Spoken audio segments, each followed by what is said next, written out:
Welcome to the first episode of SaPure's in-depth track analysis. This video series aims towards explaining simple and more advanced strategies on the Nandeo campaign.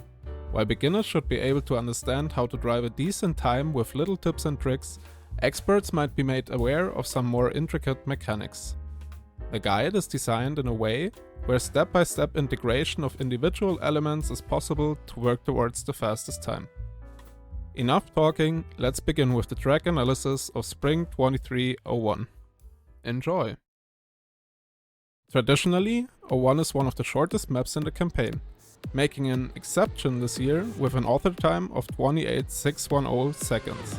The absolutely stunning world record by Shadowcrancer tops this by a mile with a time of 27,242 seconds.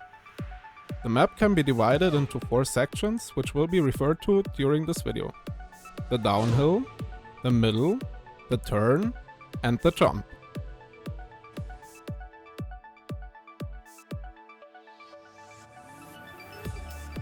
Following a short press forward start, the downhill section provides the first obstacle in the run.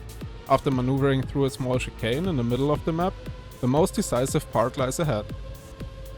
The right turn with high speed makes or breaks a good time on the map, allowing for surgeon-like precision and rewarding every inch. Finally, a well-timed release allows for a perfect trajectory into the finish. We will look at 6 runs with increasing difficulty and start off our analysis with the most basic way to drive the map. The easiest way to reduce airtime at the downhill section is letting the car roll over the edge on itself. To do this, simply line up the car in a similar angle as shown right here. Aiming at the window at the back of the screen can provide a visual cue. After driving over the edge, start steering right again. When reaching the bottom of the hill, activate the 80% action key for the rest of the map. With it being activated, sliding out is impossible. This would usually happen when full steering at 600 plus speeds. Taking the tightest line possible at the final turn will result in the fastest time. Try to already align when approaching the final jump to stay perfectly straight and in the middle. Avoid steering right before leaving the ground and release the accelerate button for a small duration when inside the shown vicinity. The duration will increase with your speed.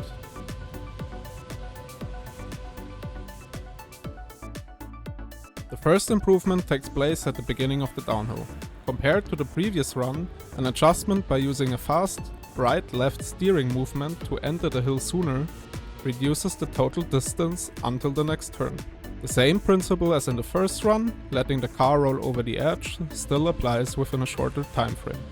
Activate the 80% action key early and attempt to stay tight during the middle section while preparing for the final turn. This replay is already taking an improved line compared to the previous one. Don't forget the small release before the final jump. This run is the first one to integrate a speed drift, also known as ST.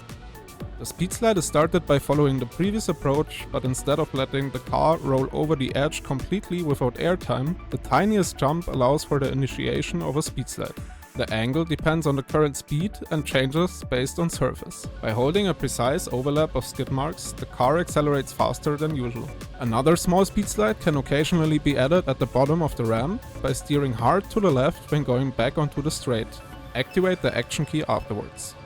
The remaining run only incorporates more inside turns and again a small release for the final jump. Our next run is driven by Huxi000 from Bavaria, who integrates an S4D, starting a speed slide by pressing brake, into the middle section of the map. He combines the previous tricks but remains using the 80% action key due to being a keyboard player. The S4D happens right at the bottom of the ramp. Pressing the brake button as little as possible while overlapping the skid marks immediately regains the speed that is lost due to braking and increases it even more. The following turn becomes harder due to a more fast line at higher speeds. By using the 80% action key, sliding out is still impossible. An additional optimization can be done by continuously switching the action key on and off. This will tighten the line even further, as shown right here in direct comparison with Huxi. Sadly, larger improvements from this point on require smooth steering on pad. The rest of the run remains the same. as does the start of the next run. The improvement relies on smooth steering instead of using the action key. Instead of taking the last turn with 80% and going wide, a 90 to 92% steering input can tighten the line even further. When entering the turn, tiny 100% steering can carefully be integrated by always returning to a 90 to 92% value. When approaching the final jump, ASD can optionally be added by auto-sliding to gain a tiny bit of extra speed. Keep in mind that this evens out at the jump and therefore requires a stronger release compared to before. The last run of our analysis is the current world record by Shadowcrancer. He does not integrate any additional tricks, but instead makes use of the previously mentioned mechanics to perfection. Let's just enjoy this beauty of a run. Interestingly, compared to the previous record by Hill, he does not integrate the so-called float trick, which is done by doing a tiny input just before leaving the ground, into his end. This loses about half a car in length. 3WR. Finally, we compare all the runs together to remind ourselves of the acquired knowledge and see the mistakes. Thank you everybody for watching, I hope you did learn a thing or two. Feel free to ask any questions in the comments or over at twitch.tv/SaPure7. See you next time.